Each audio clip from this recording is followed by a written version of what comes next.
Bueno, buenos días a aquellos que no saludé al principio. Me alegra ver algunas caras que no conocí antes. Bienvenidos nuevamente. El título del mensaje en esta oportunidad es Creyentes LED. Y a lo mejor algunos se darán cuenta por dónde va este tema y algunos no. Pero antes de poder explicar lo que es un creyente LED, ¿no? La palabra LED lo que significa es una sigla en inglés y es diodo, al revés, ¿sí? Diodo, ¿sí? Que emana luz, ¿sí? Eso más o menos, o que emite luz. Entonces, algunos de nosotros somos creyentes de un tipo y otros somos creyentes de otro tipo. Y como hoy hablamos de la luz,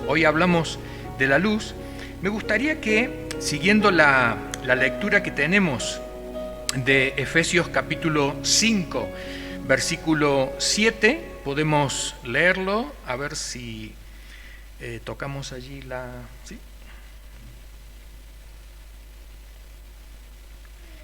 Vale, Efesios 5, capítulo 5, versículo 7 al 12, dice así: así que no se hagan cómplices de ellos, porque ustedes antes eran oscuridad, pero ahora son luz en el Señor.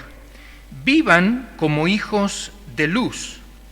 El fruto de la luz consiste en toda bondad, justicia y verdad. Y comprueben lo que agrada al Señor. No tengan nada que ver con las obras infructuosas de la oscuridad, sino más bien denúncienlas, porque da vergüenza aún mencionar lo que los desobedientes hacen en secreto. Y el versículo siguiente, el 13, dice: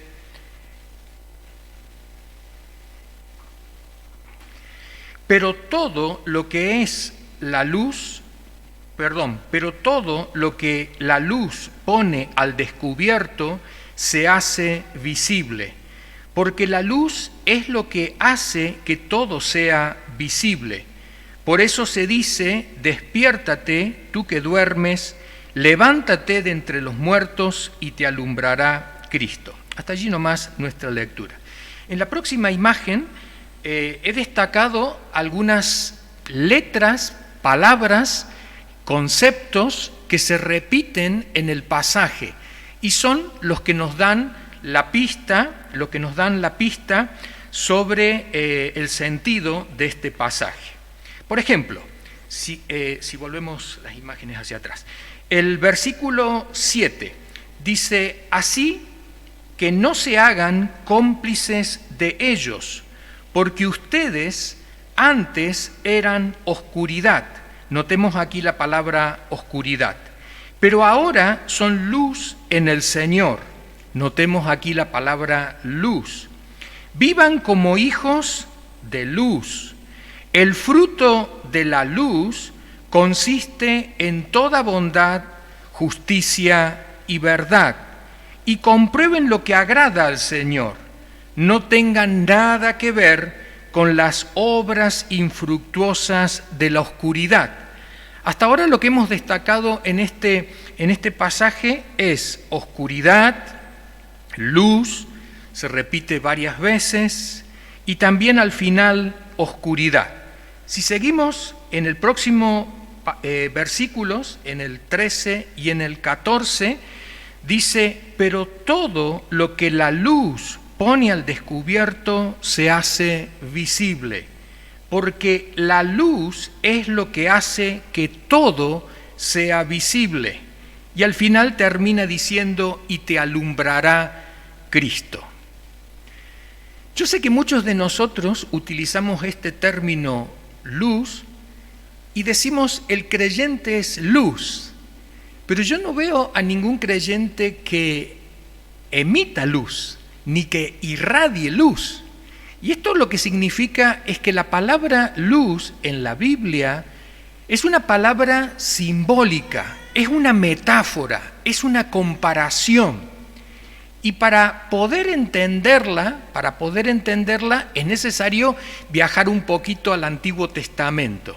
Pero antes de hacerlo, la pregunta que me hago es, ¿por qué Pablo en la cárcel, la siguiente imagen, Pablo en la cárcel se hace este cuestionamiento? Hay dos tipos de creyentes. Hay creyentes que son hijos de luz y hay otros creyentes que son hijos de oscuridad. Y tú me dirás, no puede ser, todos somos hijos de luz. No. ¿Por qué? Porque cuando yo dejo de ser ese símbolo de la luz o eso que representa la luz, en la mentalidad de Jesucristo es, no puedes servir a dos señores, o eres de un bando o eres del otro. Y uno diría, bueno, pero pido una pausa, pido un intermedio aquí, no quiero ser de ningún bando, y no es posible. En la vida cristiana o somos de un bando o somos del otro. Y Pablo sabía muy bien que cuando él estuviera en la cárcel, algunos creyentes iban a reaccionar mal. E iban a reaccionar con las armas de la carne, con las armas del mundo. ¿Y estas cuáles son? Si tú me hiciste esto, yo te hago lo mismo. Si tú me pagaste con esta moneda, yo te pago con la misma. En el tiempo de la Unión Soviética, y todos los países lo han vivido, si tú le hacías algo al gran oso, el gran oso se iba a cobrar la revancha y te iba a hacer un poco más. Y eso es precisamente la tendencia de esta guerra en este tiempo. Te hago lo mismo y un poco más. Pero todo esto es un razonamiento del mundo. Es algo que nosotros como creyentes tenemos que poder mirar más allá de esto y poder decir, yo como hijo de la luz, ¿cómo tendría que actuar? ¿Cómo tendría que desenvolverme en este tiempo? Que es un tiempo difícil, es un tiempo de guerras, es un tiempo de temor, pero nosotros como hijos de luz, ¿cuál es el camino que deberíamos transitar? Vamos a hacernos la primera pregunta, para poder entender lo que es la luz y después decir a ver qué tipo de creyente soy. Si pasamos a la siguiente imagen, la pregunta es, ¿qué es la luz? ¿Cómo tú definirías la luz? Y para eso me gustaría que leyéramos en el primer libro de la Biblia, en Génesis, la siguiente imagen. Génesis 1, versículos 3 y 4. Te va a sorprender lo que dicen estos versículos, te va a sorprender. Fíjate lo que dicen estos versículos. Dice la Escritura, y dijo Dios, sea la luz, y fue la luz. Y vio Dios que la luz era buena, y separó Dios la luz de las tinieblas. Ahora, te hago una pregunta, a ver si todos lo sabemos. ¿Qué es lo primero que dijo Dios cuando aparece en este mundo y lo ve que hay un caos total, que las tinieblas estaban sobre la faz del abismo y era todo confuso? ¿Cuál es la primera frase que Dios dice? ¿Cuál es la primera palabra que Dios dice? En otras palabras, ¿qué es lo primero que Dios hace? Y es lo que dice este versículo. Lo primero que Dios trae a este mundo es cuando Dios dice, sea la luz o hágase la luz. Y dice la Escritura que la luz empezó a estar en este mundo. Pero acá hay un problema, que todavía el sol y la luna no existían. El sol y la luna todavía no existían. Y Dios dice, sea la luz. Y la luz se hizo, pero no había sol ni luna. Entonces, para que nos demos cuenta, la luz que nosotros tenemos no es necesariamente sol y luna, sino tiene que ver con otra cosa. Hay otra cosa que es lo que representa la luz en medio de nuestra humanidad. No es simplemente claridad, no es simplemente algo que brilla, no es simplemente eso. Notemos que el pasaje de Génesis dice que la tierra estaba desordenada y vacía. Entonces, ¿qué hace Dios?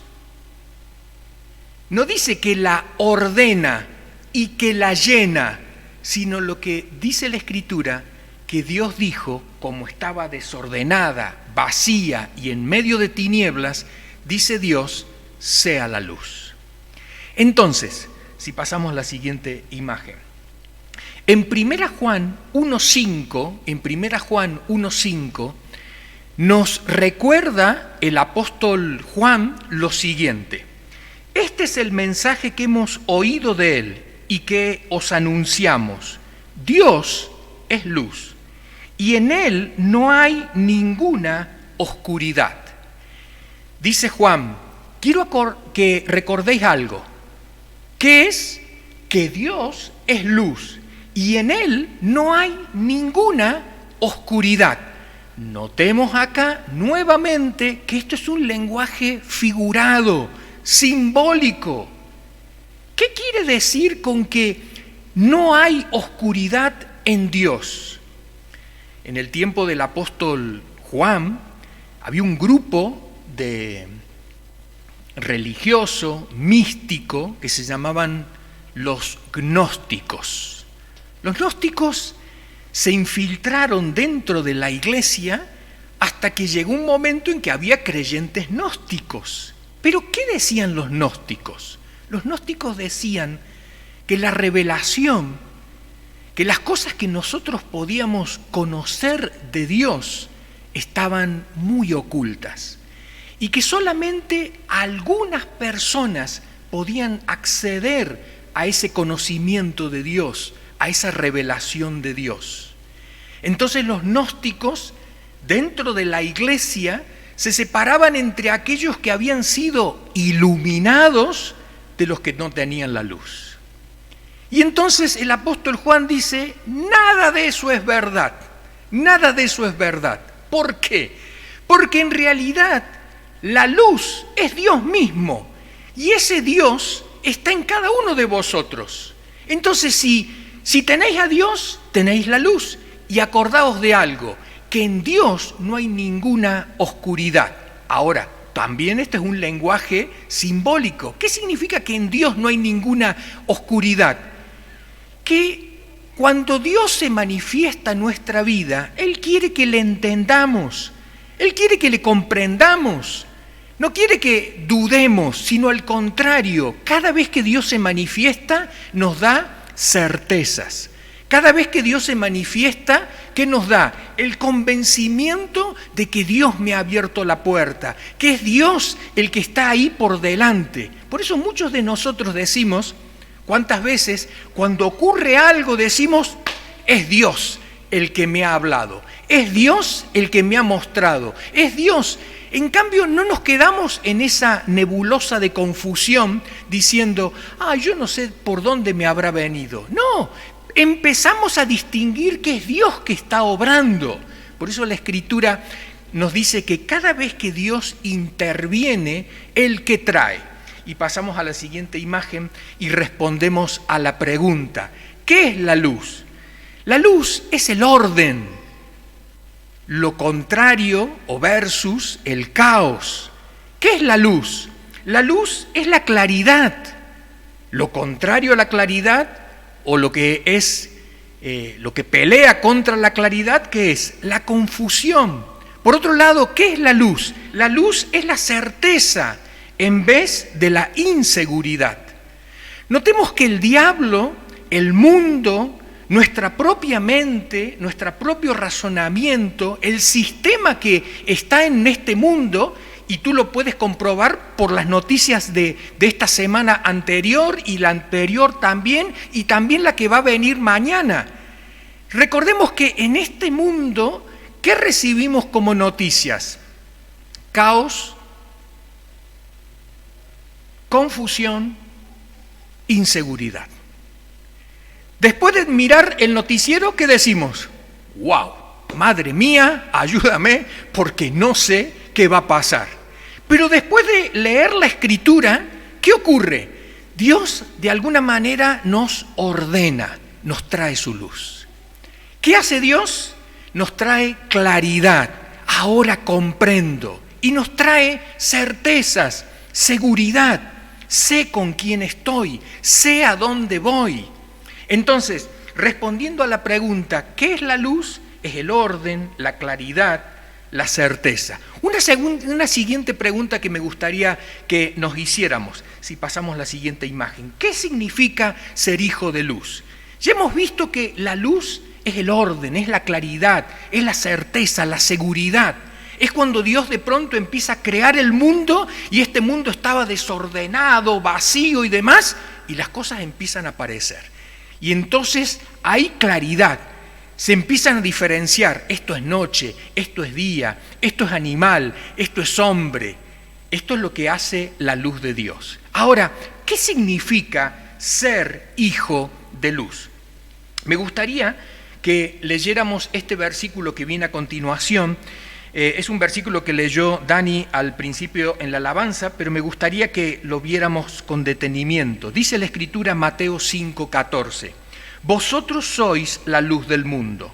Una ciudad en lo alto de una colina no puede esconderse, ni se enciende una lámpara para cubrirla con un cajón. Por el contrario, se pone en la repisa para que alumbre a todos los que están en la casa.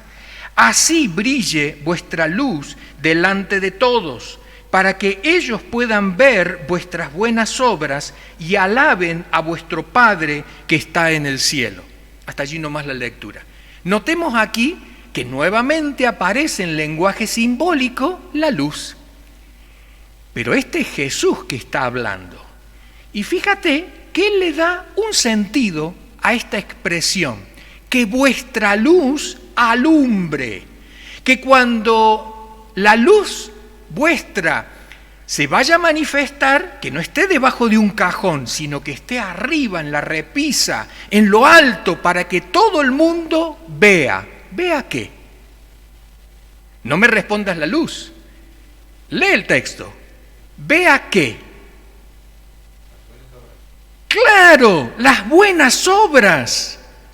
Entonces, podríamos decir que en el lenguaje de Jesús, cuando dice que tú y yo somos luz, significa, a lo mismo que hizo Dios al principio de la creación, cada vez que nosotros obramos, traemos orden. Cada vez que nosotros obramos como cristianos, contribuimos ¿a qué? A que haya seguridad en nuestro alrededor, que haya certezas, en vez de la confusión que continuamente se va generando. Fíjate, cada vez que oímos de un caso de corrupción en España, ¿qué ocurre? ¿Qué nos produce? Son todos iguales, todos ladrones, al final todo el mundo se lleva lo que no es suyo y demás. Pero si de pronto hay uno, y ese uno puede ser tú o puedo ser yo, podemos ser nosotros como iglesia, marcamos la diferencia y hacemos esa obra buena, ¿qué significa? Que cuando alguien te da un vuelto de más, ¿tú qué haces? Recuerdo en una oportunidad, estábamos con mi hijo y entonces estábamos allí pagando, ¿no? Y entonces, claro, yo pago con un billete de 50 y entonces, bueno, meto toda la compra y demás y entonces me dice, señor, su vuelto. Y en el vuelto me da como si yo le hubiera pagado con un billete de 100. Y entonces, claro, de nuevo me estaba dando el billete de 50 más lo otro, ¿no? Y mi hijo se dio cuenta de esto y me dice, papi. Y en ese momento había que decidir, o guardarse el dinero en el bolsillo o devolverlo. ¿Saben lo que nos dijo uno que estaba en la fila esperando? Cuando nos vamos yendo, nos dice, yo que tú me lo hubiera guardado, porque nos roban tanto que sería bueno alguna vez que nosotros les robemos a ellos. Notemos esa forma de razonar, que es una forma de razonar del mundo. Pero cuando uno quiere hacer una obra buena, se enciende la luz. Cuando uno hace la obra buena en medio de la oscuridad, allí está la luz nuevamente, ¿sí? Es por eso que, si pasamos a la siguiente imagen, ¿qué significa ser hijo de luz? Obrar bien, hacer buenas obras o hacer obras buenas. Ahora, quiero que leamos en Efesios capítulo 5, la siguiente imagen, versículo 8, Efesios capítulo 5, versículo 8, porque Pablo define que estas obras buenas tendrían que tener tres características. Veamos lo que dice Efesios 5, 8. Porque ustedes antes eran oscuridad, pero ahora son luz en el Señor. Recordemos esta expresión, en el Señor significa unidos al Señor Jesucristo. Porque ustedes antes eran oscuridad, pero ahora son luz en el Señor. Vivan como hijos de luz. El fruto de la luz consiste en toda bondad, justicia y verdad.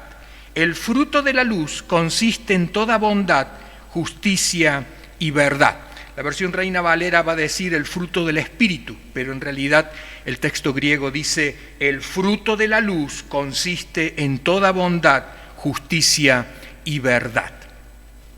Notemos que aquí Pablo tiene una preocupación. ¿Qué van a hacer mis hermanos de la iglesia de Éfeso?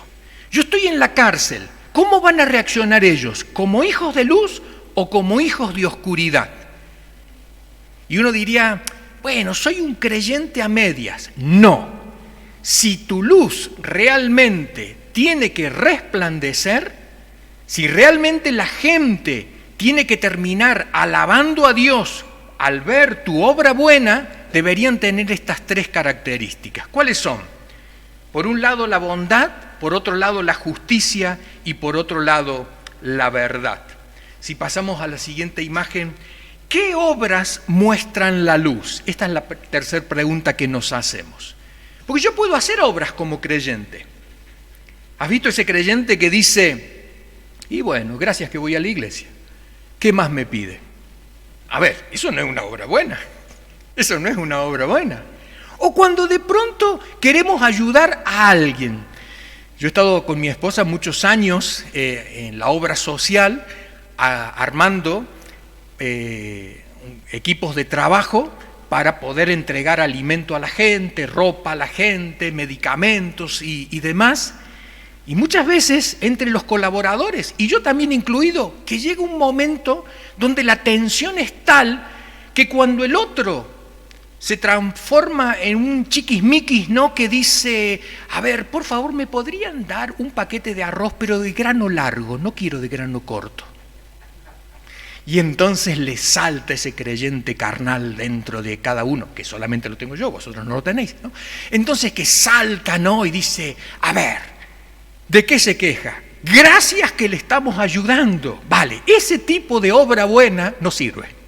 Ese tipo de obra buena no sirve, porque el apóstol Pablo dice que tendría que tener esa obra buena otras características. ¿Cuáles son? Las obras con bondad, las obras con justicia, las obras con verdad. ¿Qué es la bondad? La bondad no es simplemente hacer algo bueno. La bondad es cuando alguien hace algo bueno, pero de pronto le mete un poco de ternura.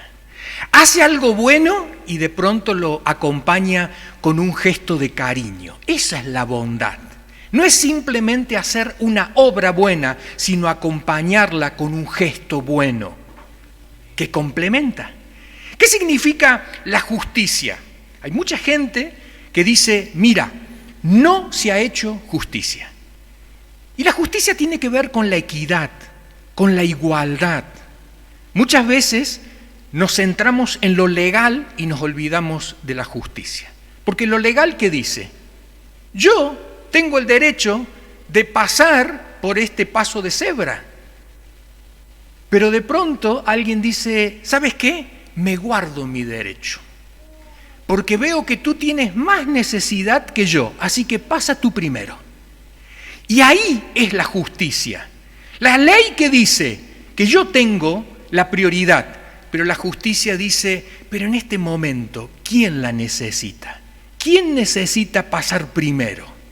Y para esto, queridos hermanos y hermanas, necesitamos el discernimiento espiritual. Que no es simplemente hacer las cosas buenas por hacerlas, sino hacerlas de tal forma que el otro se vea beneficiado. Hay personas que dicen, mira, gracias que te regalo esta ropa. Ahora que pensamos en la gente que llevan ropa para Ucrania y demás. Gracias que les llevo. Pero a ver, pero la ropa que tú has regalado es una ropa que le faltan los botones, que no está planchada, que no está lavada. Entonces, lo justo, ¿qué sería? Lo justo sería no solamente dar, sino darlo bien. Que al otro le convenga, que le ayude, que realmente se pueda manifestar esa equidad, esa justicia, igualdad entre todas las personas. Y por último dice el apóstol Pablo que nuestras buenas obras tendrían que tener ese toque de verdad, o sea, sin hipocresía. No con la sonrisa afuera, sí, pero el corazón totalmente triste. Por eso dice la Escritura, Dios ama al dador alegre. O sea, no solamente el que da, pero también el que acompaña la ofrenda con la alegría, con la satisfacción, con ese sentimiento de decir, me siento privilegiado de darle a Dios. Pasamos a la siguiente imagen y quiero que hagamos un resumen. Nos hicimos esta pregunta, ¿qué es la luz? Y hemos dicho, la luz es el orden, es la claridad, es la certeza. Nos hicimos la siguiente pregunta, ¿qué significa ser hijo de luz? Y hemos dicho que ser hijo de luz es obrar bien, hacer buenas obras. ¿Has oído aquella expresión en la Biblia que dice que los judíos le decían a Jesús, nosotros somos hijos de Abraham? Y entonces Jesús le dice, si vosotros fuerais hijos de Abraham, haríais las mismas obras que Abraham hizo. Entonces, ser hijo de la luz significa actuar con buenas obras. Entonces la gente va a decir, no solamente este es creyente, sino este es un buen creyente, porque a través de sus obras respalda lo que cree. Y por la tercera pregunta que nos habíamos hecho, ¿qué obras muestran la luz? Y bueno, aquellas obras que tienen bondad o que van acompañadas con bondad, aquellas obras que van acompañadas con justicia, con verdad. Y ahora sí, pasamos a la siguiente imagen y nos vamos a hacer esta pregunta. Creyentes LED. ¿Quién es un creyente LED? Porque estas lámparas que han aparecido ahora en este tiempo han venido a reemplazar las anteriores. ¿Y cuáles eran las lámparas anteriores? Eran aquellas lámparas que calentaban mucho, eran lámparas que no se encendían rápido, eran lámparas que duraban poco. Quiero que miremos la siguiente imagen y vamos a ver algunas características de las bombillas o las lámparas, como dicen en algunas zonas de Latinoamérica, ¿sí? Las bombillas o las lámparas LED. Por lo menos yo he buscado estas 5 características, hay más, ¿no? Pero las he buscado estas 5 porque las quiero comparar con la vida del creyente. Las bombillas LED consumen menos energía, duran más, no tardan en encenderse, se calientan menos, tienen diferentes colores. ¿Esto qué significa? Que tú puedes cambiar el color que tenga la lámpara, ¿no? Antes íbamos y comprábamos y decíamos, bueno, deme una bombilla de 40, de 60, de 100 o lo que sea. Pero nadie nos preguntaba, ¿y qué temperatura de lámpara quiere? No existía eso, ¿no? Más cálida, más fría y demás. Y aparte, las LED también vienen de colores, que las puedes cambiar y poner diferentes colores. Ahora, comparemos esto con la vida del creyente. La siguiente imagen. Creyentes LED son los que consumen menos energía. Y ahora quiero hablar metafóricamente. Y yo quiero que tú veas la comparación y a ver que tú te vayas posicionando. ¿Tú eres de los creyentes que gastan menos energía? Hay creyentes que cuando van a hacer una obra buena dicen, no, yo para hacer esto, si no viene gente que me acompañe, yo solo no voy. Necesito que por favor haya estas condiciones y estas otras condiciones, porque si no, no puedo servir a Dios. Y son creyentes que van consumiendo toda la energía de la iglesia solamente para hacer una pequeña obra, por favor. Hay otros creyentes que abren su corazón de par en par y que dicen, ¿qué necesitas? Simplemente el espacio para servir, nada más. Son creyentes MacGyver, son aquellos que con un alambrito pueden hacer cualquier cosa. En cambio están los creyentes que gastan tanta energía y gastan la energía de los otros hermanos para poder hacer una obra buena. Seguro que ninguno de los que estamos aquí somos ese tipo de creyentes, pero por las dudas lo menciono. Segunda característica, creyentes LED son aquellos que duran más, son aquellos que tienen resistencia, son aquellos creyentes que aguantan y dicen 5 minutitos más, vamos, 5 minutitos más. Y uno dice, a ver, pero en algún momento tienes que comer, pero vale, pero primero hagamos esto, terminemos esto. Y son esos creyentes que vale la pena trabajar con ellos porque son esas luces que siguen iluminando y siguen haciendo obras buenas a pesar de toda la contrariedad que hay a su alrededor. Creyentes LED son aquellos que no tardan en encenderse. ¿Qué significa esto? A veces cuando decimos, vamos a hacer tal cosa, y alguno dice, pero yo durante la semana no cuenten conmigo, Yo solamente puedo el fin de semana y solamente el domingo por la tarde. ¡Wow, hermano! Nos la pones difícil, pero bueno, está bien. Domingo por la tarde. Llega domingo por la tarde, llama a última hora por teléfono y dicen, ¿saben qué? Lo que pasa es que llegó mi cuñado y también llegó con los sobrinos y los tengo que atender y entonces es imposible que yo pueda ir. Creyentes que tardan en encenderse, tardan en reaccionar, que la obra buena hay que hacerla ahora, no mañana ni pasado. Que muchas veces las obras buenas, fin de semana, no sirven, hay que hacerlas durante la semana. Y son esos creyentes que a pesar de su trabajo, a pesar de su estudio, a pesar de su familia, ahí están presentes. Y uno dice, ¿y cómo puedes hacer con todo eso? Yo recuerdo cuando predicaba y tenía mis hijos pequeños y yo no sé por qué, pero mi esposa les daba la leche, pero yo los hacía dormir. Y entonces los chicos se acostumbraban a que yo los hacía dormir, ¿no? Y teníamos, no entiendo por qué, pero cada padre y cada madre es diferente, ¿no?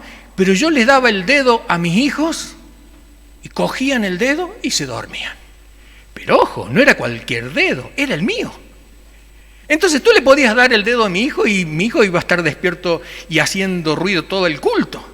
Entonces, cuando yo veía que mi hijo estaba ahí ya rezongando y esto y lo otro y demás, coger el hijo y seguir predicando con mi hijo en los brazos. Y eso yo lo aprendí de otros predicadores que también hacían lo mismo y uno decía, pero ¿tener hijos te impide servir a Dios? No, no te impide. Pero si tú decides ser de estos creyentes que se encienden rápido, que reaccionan rápido, Dios te va a apoyar en eso.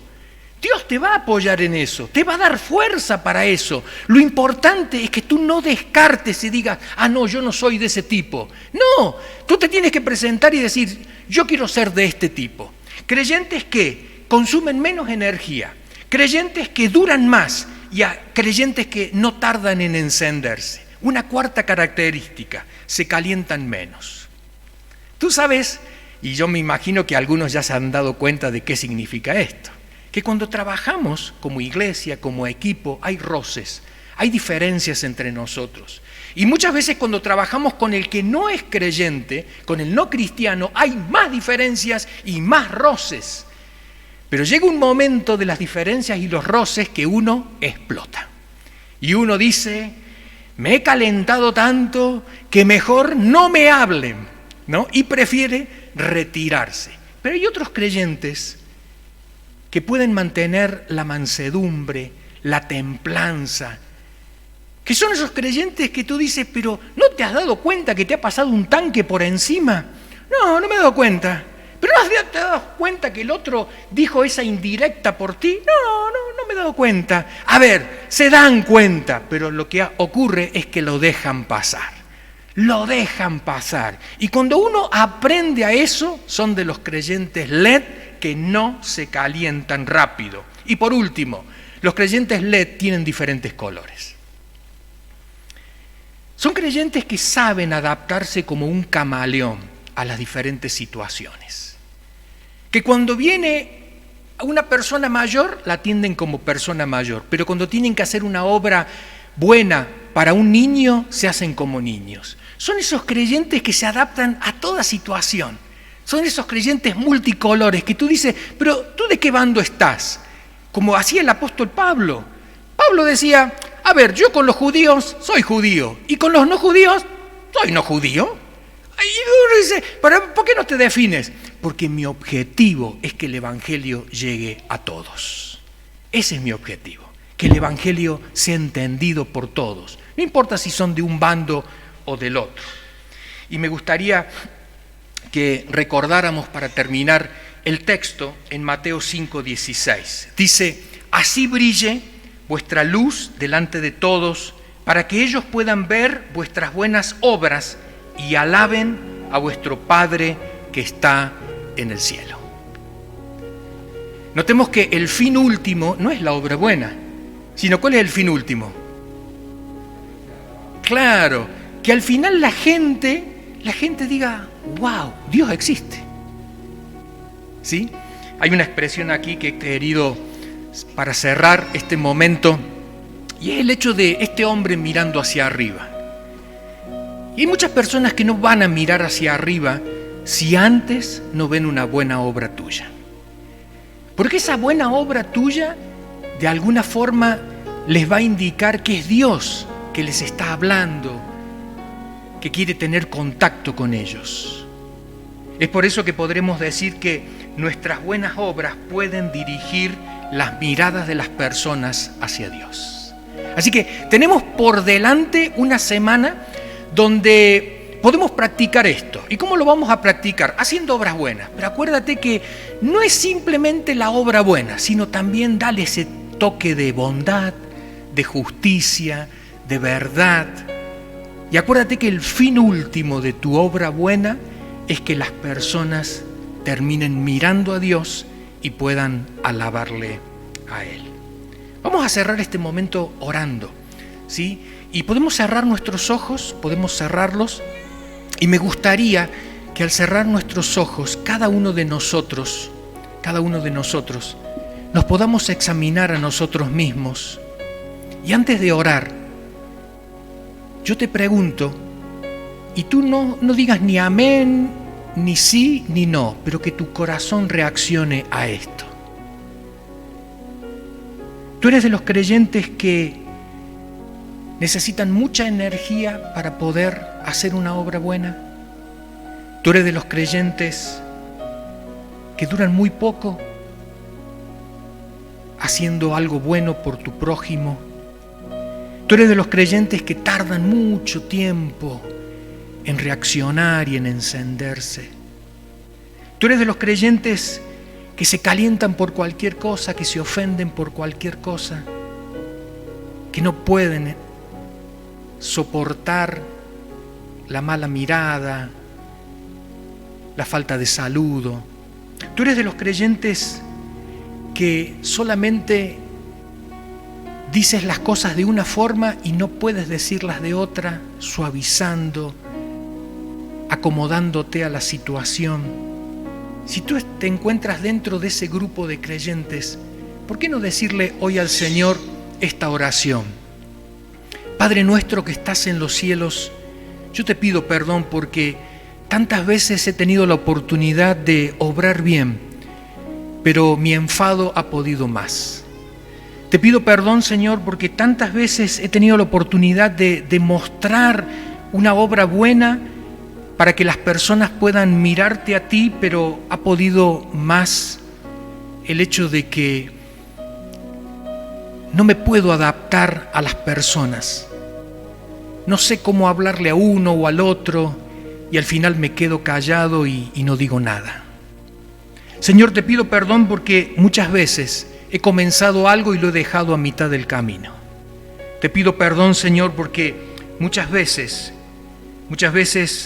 me he enojado y mi enojo no se ha terminado en el día, sino que lo he mantenido por mucho tiempo y eso me ha impedido seguir sirviéndote a ti. Quiero en esta hora volver a encenderme. Quiero volver a encender esa luz en mi corazón. Quiero volver a obrar bien.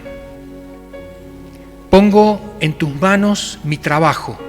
Quiero ser una luz en mi trabajo. Pongo en tus manos el lugar donde estudio, porque allí quiero ser una luz. Pongo en tus manos el lugar donde vivo con mis vecinos, porque allí quiero ser luz tuya. Pongo en tus manos mi familia, mi iglesia, porque allí quiero ser luz. Quiero manifestar a través de las buenas obras que tú has cambiado mi vida para que otros terminen glorificándote a ti. Ayúdame a lograrlo. Te lo pido en el nombre de Cristo Jesús. Amén y amén. Que el Señor nos bendiga, que tengamos una linda semana. Vamos a hacer una cosa, sin romper el protocolo de la distancia, el saludo, la mascarilla y demás. Vamos a decirle una frase a nuestro hermano o a nuestra hermana. ¿Sí? Le vamos a decir una frase. Aparte de decirle que Dios te bendiga, que tenga una linda semana y demás, le vamos a decir una frase. La frase tiene que ver con las obras. ¿Sí? Así que vamos a decirle a mi hermano, a mi hermana, cada vez que nos saludemos los unos a los otros, multiplica tus buenas obras. ¿Sí? Yo, por ejemplo, aquí lo tengo a Guido, le saludo y le digo: Guido, multiplica tus buenas obras. ¿Sí? Lo tengo acá a José Luis y le digo: José Luis, multiplica tus buenas obras. Así que nos ponemos de pie, nos saludemos los unos a los otros y dile a tu hermano o a tu hermana: multiplica tus buenas obras. Multiplica tus buenas obras. Que tengamos una linda semana, que el Señor nos ayude, nos bendiga en todo. Multiplica tus buenas obras.